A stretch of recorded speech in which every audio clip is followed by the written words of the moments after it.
ചിക്കനെ ഞാൻ പറഞ്ഞ പോലെ നിങ്ങൾ ഉണ്ടാക്കുകയാണെങ്കിൽ സത്യം പറഞ്ഞിട്ടുണ്ടെങ്കിൽ അടിപൊളി ടേസ്റ്റാണ് കേട്ടോ. അതാ കുറച്ച് വെളിച്ചെണ്ണയിലേക്ക് കാശ്മീരി മുളകും സാദാ മുളകും മല്ലിയും കുരുമുളകും ഇട്ടിട്ട് ഒന്ന് ചൂടാക്കുക കേട്ടോ.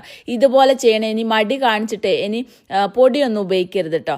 ഇനി 2 കപ്പ് തേങ്ങ ഇതേപോലെ ഒന്ന് ചൂടാക്കാൻ വേണ്ടി വെക്കുക. അതിലേക്ക് കുറച്ച് തോലോട് കൂടിയിട്ടുള്ള വെളുത്തുള്ളി വലിയ ജീരകം കൂടി ഒന്ന് ചൂടാക്കിയിട്ട് അതും മാറ്റിയേക്കുക. തണുത്തിട്ട് ഉള്ള ഈ മുളക് മിക്സീൻ്റെ ജാറിലിട്ടിട്ട് കുറച്ച് വെള്ളം ഒഴിച്ചിട്ട് പേസ്റ്റ് പരുവത്തിലാക്കിയിട്ട് അതും മാറ്റിയേക്കുക.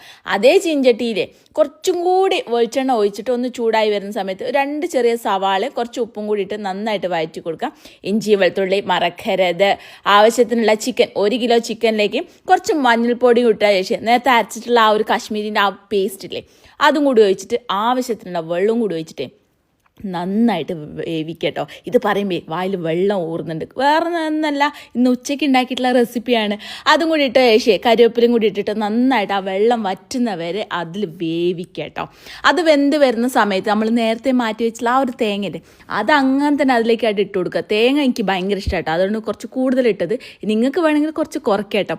മസ്റ്റായിട്ടും ട്രൈ ചെയ്യട്ടോ. അടിപൊളി റെസിപ്പിയാണ്. അപ്പോൾ നിങ്ങൾക്ക് ഏകദേശം മനസ്സിലായല്ലോ, മാംഗ്ലൂരിയൻ സ്റ്റൈലായിട്ടുള്ള ചിക്കൻ സുക്കാണ് കേട്ടോ.